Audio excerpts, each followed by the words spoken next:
At my wife's funeral, I stood beside the coffin, clutching her favorite pendant when I heard my daughter-in-law, Marissa, whisper, "This feels like a celebration." Her scarlet dress pierced through the sea of mourning black. My son Ethan chuckled at her words, as if they were already imagining the inheritance.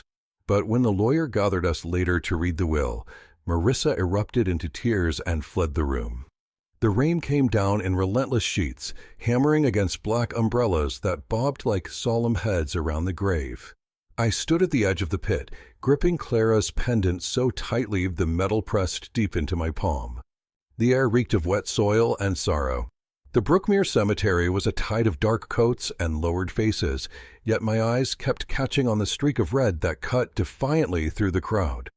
Marissa moved down the cobblestone path, her silk dress clinging like a provocation, her heels clicking sharply. She leaned close to Ethan, her lips brushing his ear. "This feels like a celebration," she repeated, loud enough for me to hear, loud enough for others nearby to stiffen. Ethan's laugh sliced through the air, raw and careless. I didn't move. My fingers pressed tighter into the pendant, its cool edges steadying me while the murmur of mourners blurred into the rhythm of rain. Clara was gone, and already they were treating her memory like spoils. Marissa's earrings glittered in the dim light as she tossed her hair. She didn't belong here, not in this sacred place where I had held Clara's hand for the last time, swearing I would keep the family together. I had failed her already. "Samuel, I'm so sorry," a guest whispered, pressing my arm. My throat tightened, but I nodded silently. The priest's words droned on, soft promises of rest and peace, but they rang hollow. My gaze returned to Marissa, her hand lingering on Ethan's arm as her sharp smile glinted. He fiddled with his tie, avoiding my eyes, his nervous laugh echoing in my chest. Others noticed too. An older woman, one of Clara's dearest friends, gasped softly. "What does she think this is?" she murmured to her husband. I had the same thought burning inside me. The service ended, and the crowd slowly dispersed, umbrellas bowing against the wind. Ethan and Marissa lingered on the path, her crimson dress a flare of defiance. She caught my gaze and smirked, as if I were nothing more than a ghost at my own wife's farewell. My jaw locked, but I stayed silent. Dignity was the only weapon I had left. The pendant in my hand grew heavier, Clara's voice whispering through memory, "Don't let them break you, Samuel." I hadn't listened before. I was listening now. When the last guests had drifted away, the rain eased into a light drizzle, leaving the graveyard hushed except for the faint hum of traffic beyond the trees. Alone beside the mound of fresh earth, I traced the grooves of the pendant, the same lines Clara's fingers once held in prayer. They thought they had one. They thought I was too broken to resist. I slipped the pendant into my pocket, its weight a vow. My other hand found my phone, the screen cold beneath my fingertips. I didn't yet know who I would call, but I knew I had to act. "They're wrong," I whispered to the grave, my voice low and unshaken. A faint shaft of sunlight pierced the clouds, gilding the wet grass. I turned from the grave, my steps deliberate, the phone still in hand. This was not the end. The rain followed me back to my small house in Redwood Heights, its steady rhythm pulsing like the ache in my chest. I sat in darkness, the only glow spilling from a flickering street lamp outside. On the coffee table rested a photo of Clara and Ethan, its corners yellowed with age. Ethan was 7 in that picture, beaming as he clutched his mother's hand. Now he couldn't even look me in the eye. I set the frame down and brushed my fingers across the worn fabric of the couch, still carrying the faint trace of Clara's lavender perfume. The silence in the house pressed against me. My thoughts wandered back to the years I had sacrificed for Ethan. I had once been an engineer, sketching bridges and chasing blueprints. But when Ethan was born, those dreams were set aside. I worked double shifts, factory by day, janitor by night, to pay for his private schooling, his college tuition. I remember the day I sold our old family home, the one Clara adored, just to finance his wedding to Marissa. The realtor handed me the check, and it felt like a piece of me had been signed away with it. "It's for Ethan," Clara had whispered, holding my hand. And I believed her. But years later, Marissa's voice still echoed. At a dinner 3 years ago, She had laughed sharply, swirling her wine. This house is so quaint. Samuel, don't you ever want more? Ethan had stared at his plate, silent. I had laughed it off, but Clara hadn't. Later that night, in our bedroom, she warned me. Marissa isn't who you think, Samuel. She'll take everything if you let her. I hadn't listened. I wanted to believe Ethan would see through her, that he would come back to us.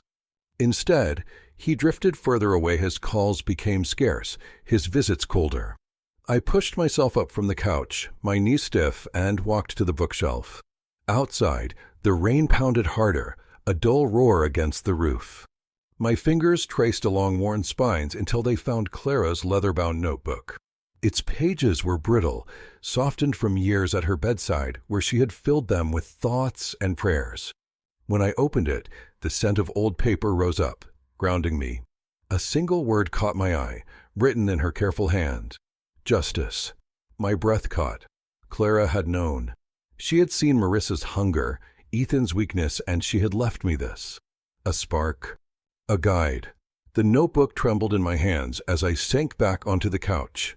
Every sacrifice I had made every long night, every dream abandoned had been for Ethan. And now he had cast it all aside. Marissa's voice from the funeral echoed cruelly in my head. This feels like a celebration. My grip tightened, the notebook's edges pressing into my palms. They had mistaken my kindness for weakness, my silence for surrender. They were wrong. I stood again, restless, and stepped onto the porch. The rain had softened into a mist that curled in the air.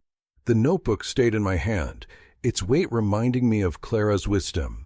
You left me a path, I murmured, my voice steady. Across the street, the neon sign of a small cafe glowed through the haze. Clara and I had sat there countless times, planning our future over coffee.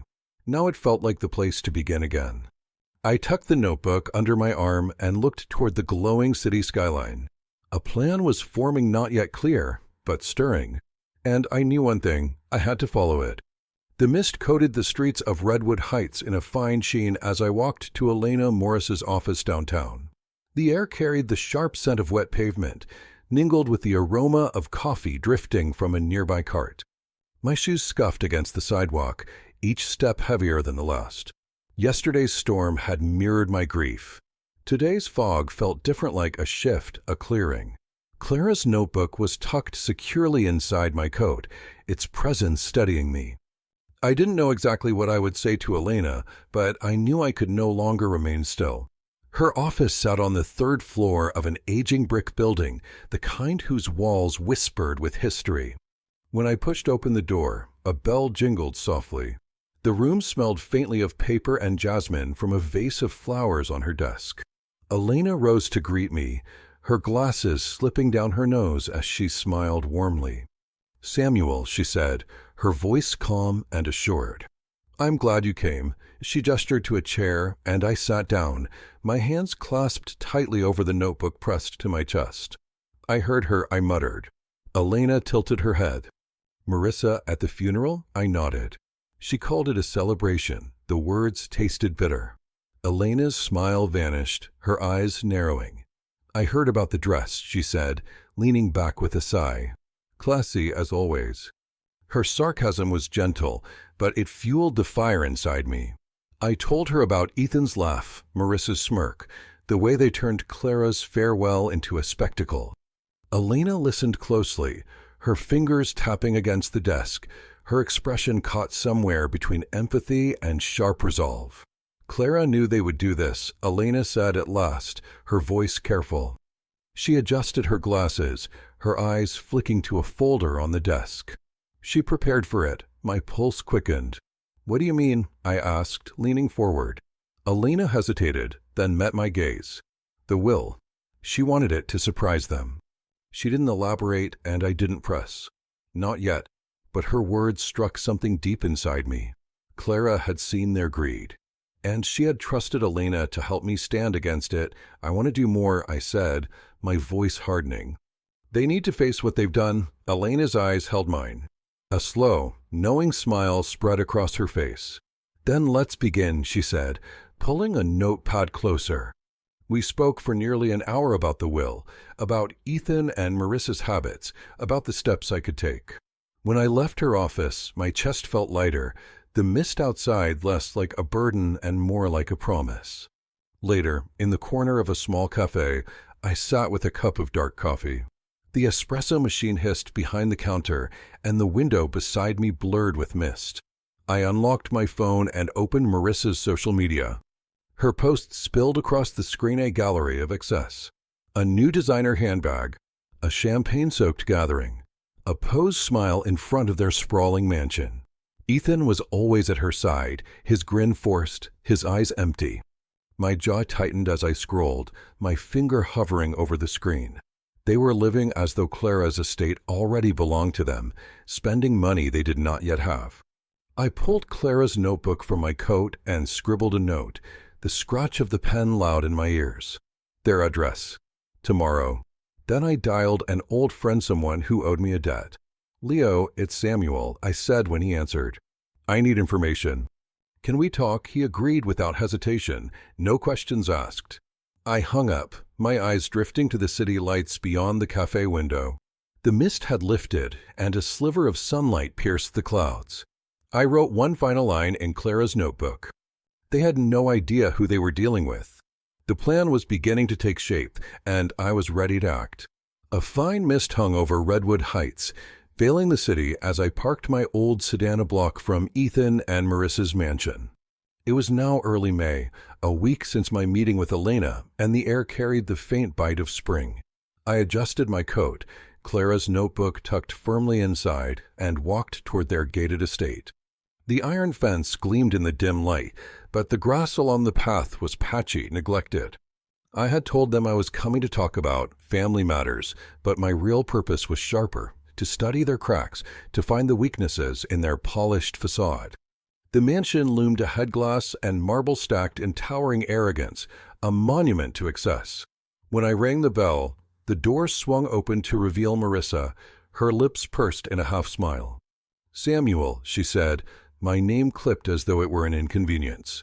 Her designer dress hugged her frame, and a new leather bag hung from her shoulder, its gold clasp gleaming under the light. Ethan lingered behind her, fiddling with his cufflinks, his eyes avoiding mine. "Dad," he muttered, barely audible.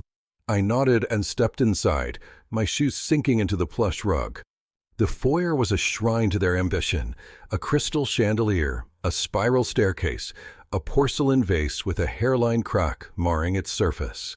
On a side table, I noticed a stack of envelopes, one stamped with a bank's red logo. Unpaid bills, perhaps. Marissa gestured toward the living room, her heels clicking against marble. "Coffee," she offered, though her eyes betrayed that she wished I would leave. I sat on a stiff leather couch, the room thick with her perfume and something sour, like old wine left too long. "So, what's this about?" Marissa asked, settling into an armchair, her handbag displayed like a prize beside her. "You've been awfully quiet since the funeral." Her voice dripped with false concern, though her gaze remained sharp, assessing. Ethan sank into a chair nearby, his hands restless. I leaned back, letting my shoulders slump, playing the tired old man they expected. "Just wanted to see how you're holding up," I said softly. Clara would have wanted us to stay close. Marissa's laugh cut through the room, sharp as glass. "Oh, Samuel, you're so old-fashioned. Family's fine, but we've got bigger plans." She flicked her wrist, bracelets jingling. "This house, this lifestyle, it takes work. You wouldn't understand." Ethan flinched at her words, his fingers brushing over a coffee stain on the table. I caught the tremor in his hand, the way he avoided her gaze. "Work," I repeated, tilting my head. "Must be hard keeping all this going." She smirked, missing the edge in my tone. "It's an investment." "Ethan has deals in motion," she said, nudging him. He nodded too quickly, too eager. "Yeah, Dad, it's fine," but his voice cracked. I let the silence stretch, my eyes wandering across the room. Another envelope peeked from beneath a magazine, this one stamped urgent. Their world was fraying, though they believed I was too broken to notice. "Clara always said you were ambitious," I remarked, keeping my tone even. Marissa's smile tightened. She was sweet, but she didn't get it. You, too, with your little house, your simple life. She spat the word like it was a curse. We're building something real. Ethan shifted, his knuckles bone white. I nodded as if agreeing, though in truth, my mind was cataloging every detail: Marissa's arrogance, Ethan's fear, the fractures in their empire. I stood, smoothing the front of my coat. I won't keep you, I said. Just wanted to check in. Relief flickered across Marissa's face, though her parting words stung. Don't worry, Samuel. We'll take care of everything. Her eyes flicked to Ethan, a silent command. He muttered a goodbye, still unable to meet my gaze. I stepped back into the mist, the cool air a balm against my face, their voices muffled as the heavy door shut behind me. Back home, the familiar creak of the floorboards greeted me. I sat at the kitchen table, the scent of old wood grounding me as Clara's notebook lay open before me, its pages becoming a map of my design. I wrote, Ethan's debts, their weakness.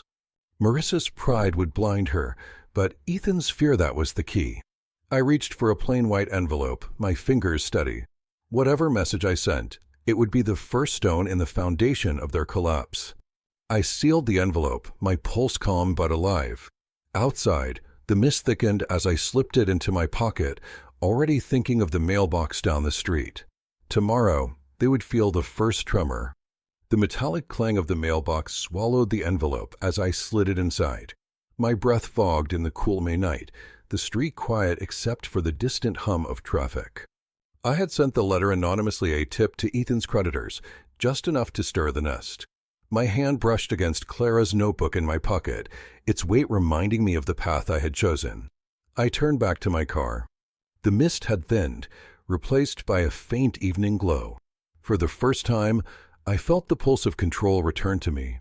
2 nights later, I stood outside Ethan and Marissa's mansion, the throb of music spilling through the iron gate. Marissa had invited me to her latest party, likely to flaunt what she thought she still had. I adjusted my coat, letting my shoulders sag, and rang the bell. The door opened to a burst of light and laughter, a maid ushering me into a sea of glittering gowns and clinking glasses. The air reeked of perfume and money.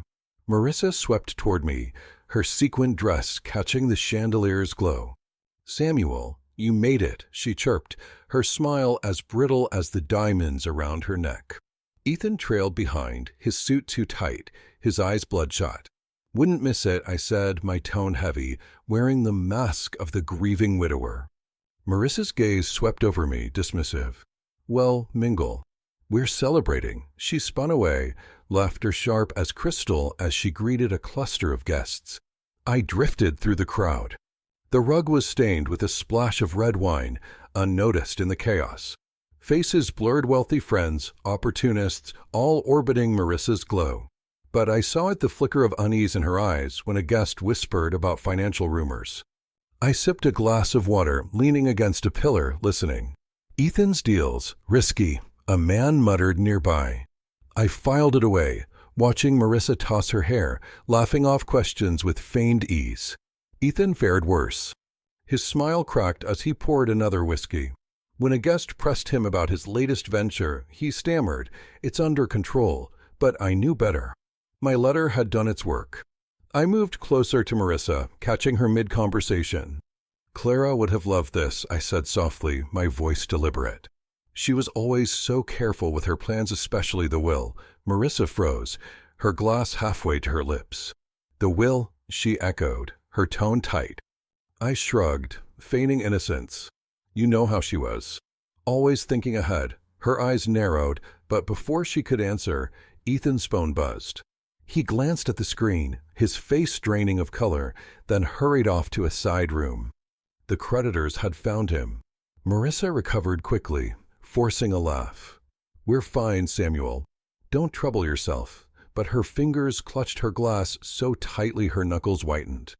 I nodded and retreated to the edge of the room, my heart steady. The party swirled on, but the seed had been planted.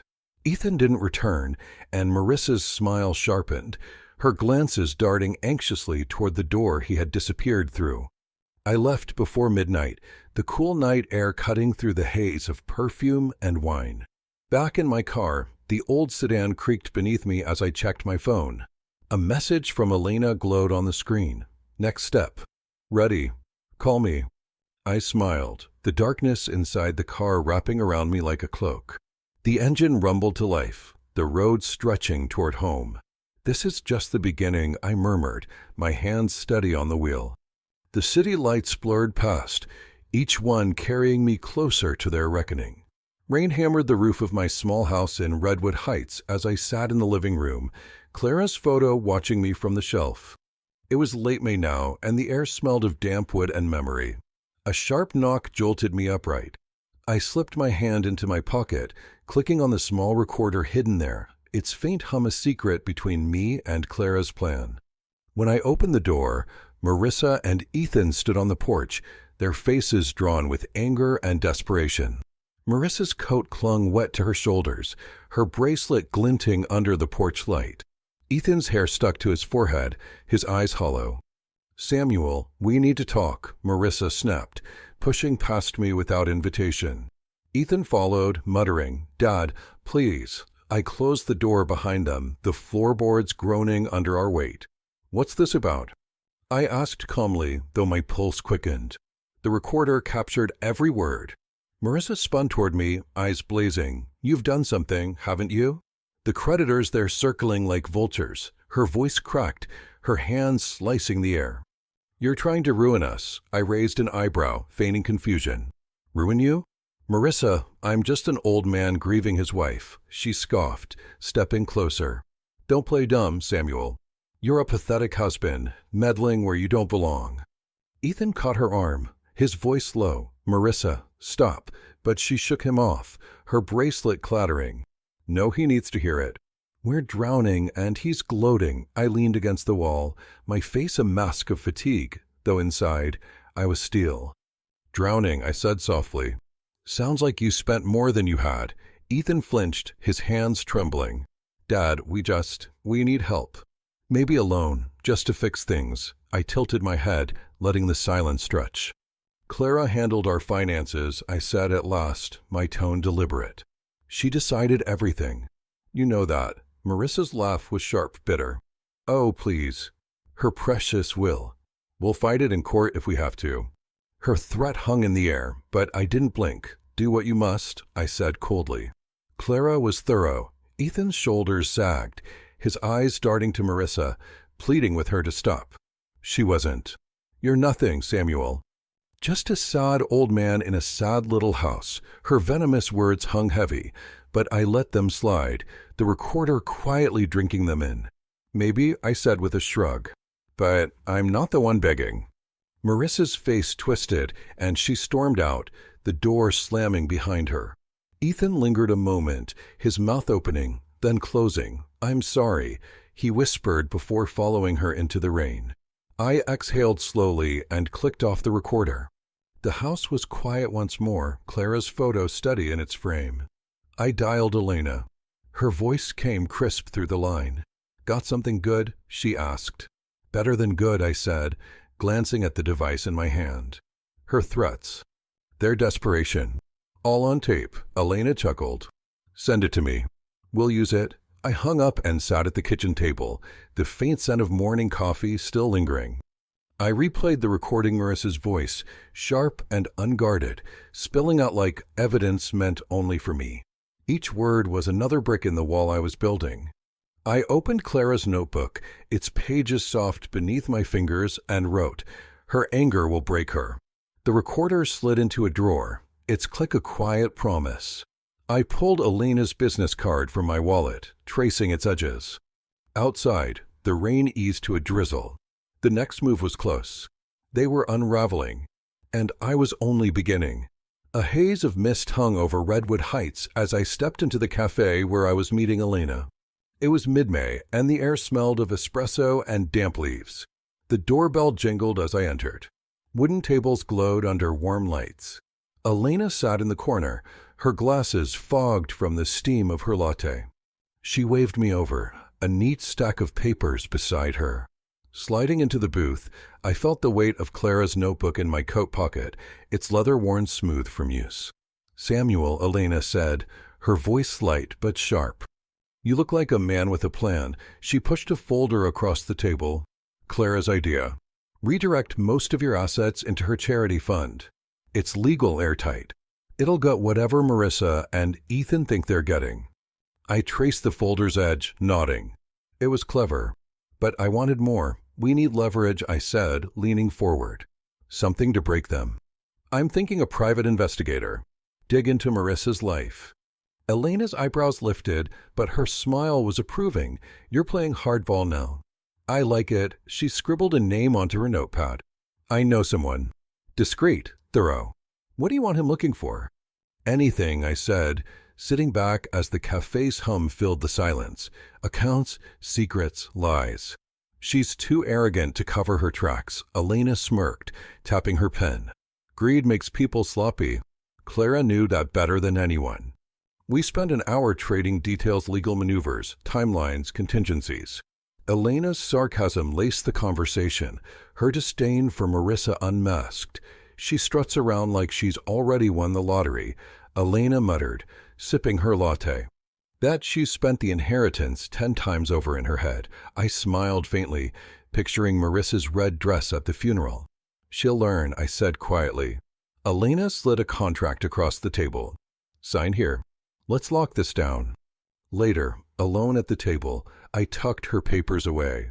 My phone buzzed, the cracked screen glowing. Crow, a gruff voice said when I answered. The investigators already found something. Marissa's got an offshore account. She's been siphoning money from Ethan, hiding it. You want me to dig deeper? My pulse quickened, a cold thrill settling inside me. Yes, I said steadily. Everything you can find. I hung up, staring out the rain-streaked window. The chatter of the cafe faded. Marissa's betrayal of Ethan was a gift, a crack in their fragile unity. I opened Clara's notebook and wrote, her secret account, the wedge. The plan was forming, piece by piece, like the blueprints I once drafted as an engineer. I sipped my coffee, the bitter taste grounding me. Outside, the mist thickened, cloaking the city in secrecy. I slipped the phone into my pocket, its weight a promise of the next move. They haven't seen what I'm capable of, I murmured, tucking the receipt into my wallet before standing. The doorbell jingled as I stepped into the haze, my steps sure, my mind already racing ahead. That evening, the sky cleared, a rare break in Redwood Heights spring gloom. I parked my sedan down the street from an upscale restaurant where Marissa and Ethan were dining. The city pulsed with life. Earlier that day, I had sent a package, a plain envelope stuffed with copies of the bank records from Marissa's secret account, addressed to Ethan, anonymous. Now, leaning against a lamppost, I watched the restaurant's glass walls glow under chandeliers. Clara's notebook pressed against my pocket, a silent partner in this unraveling. Inside, Marissa dazzled in a green dress, her laughter sharp as she presided at a long table. Ethan sat beside her, his tie loose, his smile brittle. Their friends laughed and toasted, oblivious, but I saw the strain in Ethan's shoulders. The way his hand hovered over his phone, as if waiting for a storm. I stood in the cool air, my breath steady. The restaurant's hum drifted outward. I didn't need to hear what was said inside. The seed had already been planted. Cutlery clinked, a faint jazz melody drifting through the restaurant. Then it happened. Ethan glanced at his phone, his face draining of color. He stood suddenly, his chair scraping the floor, and slammed the device onto the table. You've been lying. His voice cut through the room, drawing every eye. Marissa froze, her fork suspended midair. What are you talking about? She snapped, her gaze flicking nervously toward the guests. Ethan thrust the phone at her, his hands trembling. This account you're stealing from me. The table fell silent. A woman gasped softly. Marissa laughed, shrill and brittle. Don't be ridiculous. Ethan, you're embarrassing us. But her voice cracked, and the guests leaned back, whispering behind their hands. Ethan's voice rose, raw. You think I'm weak? That you can just dash. He grabbed a glass, slamming it down. It shattered, shards scattering across the linen. Marissa surged to her feet, her face flushed crimson. You're pathetic, she hissed, loud enough for everyone to hear. You've ruined everything. The words echoed through the dining hall, her composure shattering like the glass at their feet. A waiter hovered, unsure, as one guest muttered, "What a mess." Marissa's eyes swept the room, then landed on the window. On me. She couldn't see me clearly, not through the reflections, but instinct told her I was there. She suspected. But suspicion wasn't proof. I turned away, the image searing into my mind. Their empire was crumbling, and I had lit the fuse. My phone buzzed as I reached the car. Marissa's name glowed on the cracked screen. I answered. Her voice was venom. "You're behind this, aren't you? You'll pay for this, Samuel." I let her rage, listening to every word, then replied calmly, "Good night, Marissa," and hung up. The night was quiet now, the restaurant's glow fading behind me. I sat in the car, the leather seat cold against my back, and opened Clara's notebook. My pen scratched against the page. Her mask is off. One more push. The engine hummed to life, headlights stretching down the road. Marissa's scream. Ethan's betrayal. They were music proof that justice was near. I gripped the notebook against my chest. She did this to herself, I murmured as the city blurred past. The next step was already forming. I knew exactly where it would lead. The following morning, sunlight broke through maze clouds, casting long shadows across the park opposite their mansion. I sat on a bench, the grass damp beneath my shoes, watching as a tow truck hauled away Ethan's sleek black car. Another truck followed, stacked with furniture. Creditors at work summoned by my anonymous whispers. The air smelled of fresh earth and justice. Clara's notebook lay open in my lap, today's page marked with a single word, consequences. I traced the letters with my finger, feeling the weight of every choice that had led here. Ethan stumbled out of the mansion, his suit wrinkled, his face hollow. He argued with a clipboard-wielding man, gestures frantic, but the truck still rolled away. I remained still, the park's quiet disguising me birds chirping, distant traffic humming. His world was shrinking, and I had made it happen. The sun warmed my face, but inside, a chill held firm. I had loved him once, given everything. Now I watched him break and felt only resolve. That evening, the doorbell rang, sharp against the silence of my small house in Redwood Heights. I opened the door to find Ethan. His eyes were red, his hands buried deep in his pockets. "Dad," he croaked, stepping inside uninvited. The room smelled faintly of coffee and old wood. Clara's photo watched from the shelf. "I need help. They're taking everything." His voice trembled a boy's plea inside a man's body. I gestured to a chair, my face impassive. "Sit." He collapsed into it, raking his hands through his hair. "Marissa's furious. She says it's my fault. But I can't fix this." His eyes lifted, desperate. "You've got money, Dad. From Mom's estate. Just a loan. Please." I leaned against the counter, Clara's notebook steady in my hand. "Sell the mansion," I said coldly. "Downsize." "You don't need all that." His eyes widened, panic sparking. "Marissa would never allow it." "The house, that's her dream." I shrugged, turning the notebook slowly in my hands. "Then you've got a problem." Clara left a plan, Ethan. "It's not my choice to make." His face crumpled, his voice barely a whisper. "She's destroying me." I didn't move, though his words cut deeper than I let show. "You chose her," I said quietly. The silence that followed was heavier than rain. At last he rose, his steps dragging as he left. The door clicked shut behind him. I called Elena. Her voice came brisk over the line. "Papers ready?" I asked. "All set," she said. "Just give me the word." I nodded, though she couldn't see. Soon, after hanging up, I stepped onto the porch. The sunset painted the sky in gold and crimson. In the mailbox waited a letter from Elena's office, its crisp envelope unmarked but heavy with promise. I held it, the paper cool against my palm, thinking of Clara's pendant, her notebook, her justice. "They can't escape now," I murmured, tearing the envelope's edge.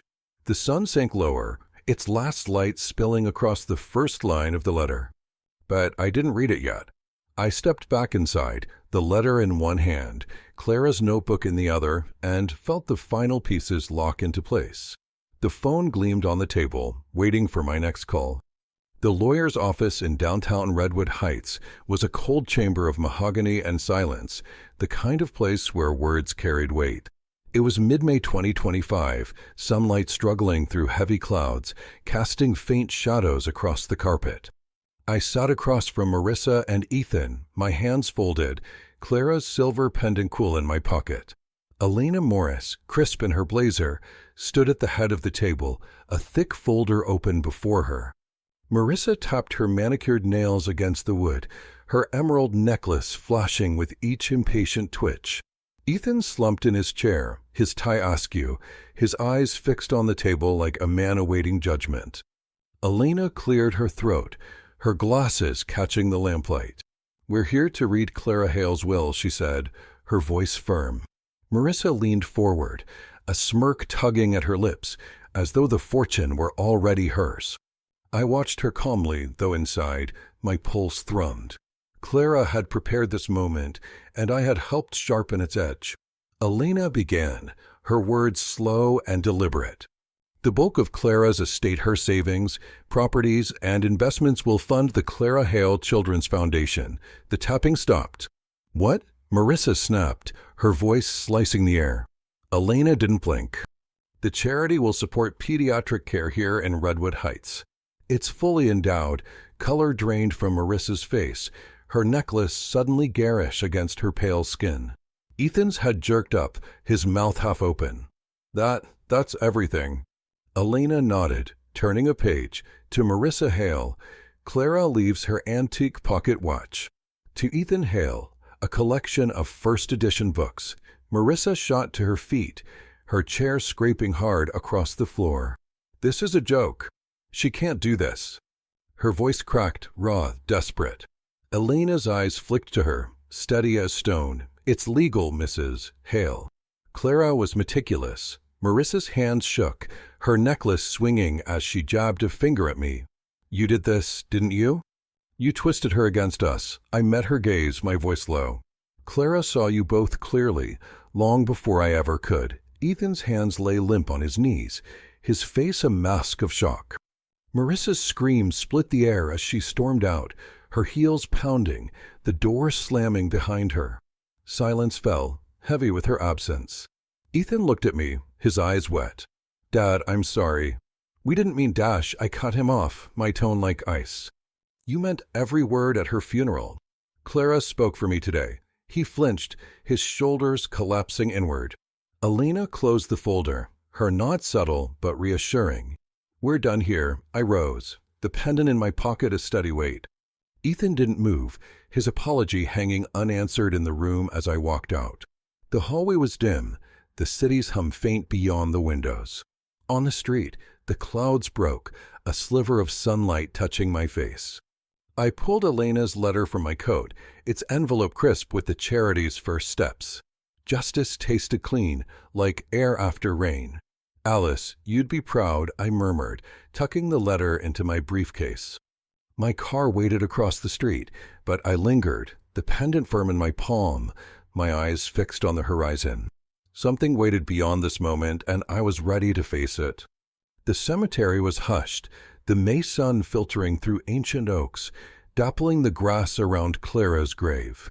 It was the day after the will reading, and Redwood Heights felt softer, the air carrying lilac and earth. I knelt at her headstone, tracing her name with my finger, the granite cool beneath my touch. Clara's pendant hung from my hand, its chain catching the light. "You did it," I whispered. "You saw them for who they were, and you made it right." I sat on the grass, the pendant warm in my palm. Marissa's scream in the office still echoed in my mind, her glamour stripped away, replaced by a frantic, tear-streaked exit. Ethan's broken apology followed, a ghost of the boy I had once raised. I felt no pity, only certainty. "They thought they could take everything," I told her, my voice firm. "But you left them nothing but their own greed." The breeze stirred, rustling the leaves, as though she were listening. I rose, brushing dirt from my knees, and slipped the pendant back into my pocket. The victory was hers as much as mine, but it had remade me. I wasn't the man who had stood here months ago, shattered by betrayal. Later, I walked to the cafe where Elena and I had once mapped the plan. The bell jingled as I entered, the air rich with espresso and the scent of buttered pastries. Elena waited in the corner, her notebook open, a grin spreading as she spotted me. "You look lighter," she said, sliding a steaming mug across the table. I wrapped my hands around it, the ceramic warm. "Feels like a weight's been lifted." She laughed, her glasses slipping down her nose. "Marissa and Ethan, they're losing more than that. Word is, the mansion's going up for sale. Debt's closing in fast." I nodded, unsurprised. "Clara knew they'd crumble," I said quietly. Elena leaned back, her pen tapping lightly against the table. "She trusted you to finish it," she said, her usual sarcasm softening into warmth. "And you did." We lingered over coffee, her sharp edges easing. She slid a report across to me. "The foundation's off to a strong start," she added. "You want in? We could use your mind for this." I smiled, the thought sparking something new inside me. "Maybe. Though I'm thinking of a trip first to clear my head." Elena lifted her mug. "To new roads." Our cups clinked, the sound bright, almost like a beginning. When I left the cafe, a folded invitation from her rested in my pocket. Dinner next week, a chance to talk more. The sun stood high, the city alive with color. "Life still has surprises," I murmured, my steps lighter than they'd been in years. The invitation felt like a promise, a door opening I hadn't expected. As I reached my car, Clara's pendant pressed a familiar weight against my chest. I glanced at the sky. Whatever came next, I would face it whole, the man Clara had always believed I was. Sunlight poured through my kitchen window, painting the old wooden table in gold. It was late May 2025, and Redwood Heights hummed with the promise of summer. I sat with a steaming mug of coffee, its aroma mingling with the crisp paper of a letter from the Clara Hale Children's Foundation. The envelope bore its crest, a simple dove. I opened it, my hand steady. The words struck with quiet thunder. Clara's legacy, our donation, had saved a pediatric ward from closing. Children would heal because of what we had done. I leaned back, the chair creaking, warmth spreading through me that wasn't just from the sun. My revenge hadn't only stripped Marissa and Ethan of their greed, it had built something lasting. I pictured Marissa's frantic exit from the lawyer's office, Ethan's broken pleas. But they were shadows now, small and distant. The phone rang. Elena's name flashed. "You read the letter?" she asked, her voice bright. "Yeah," I said, smiling. "Feels right," she teased. "Oh, and your children?" "Mansion's gone. Divorce papers filed." "They're finished," I nodded, unsurprised. The news stirred no joy, only a calm finality. "They made their choices," I said simply. Her tone softened. "And you made better ones. Park later? I've got ideas for the foundation."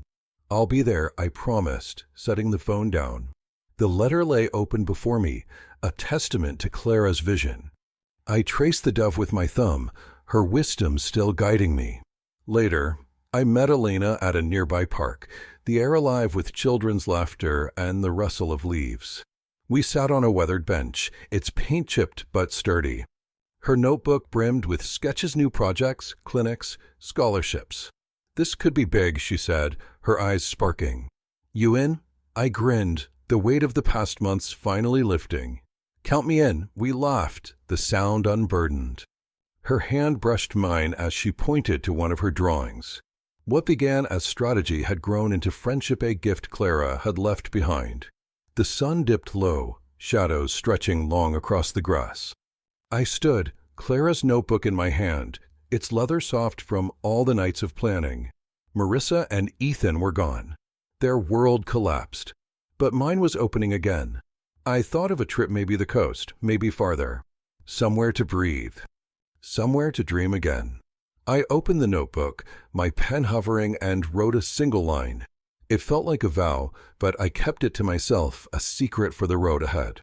"The world is still waiting," I murmured, tucking it away.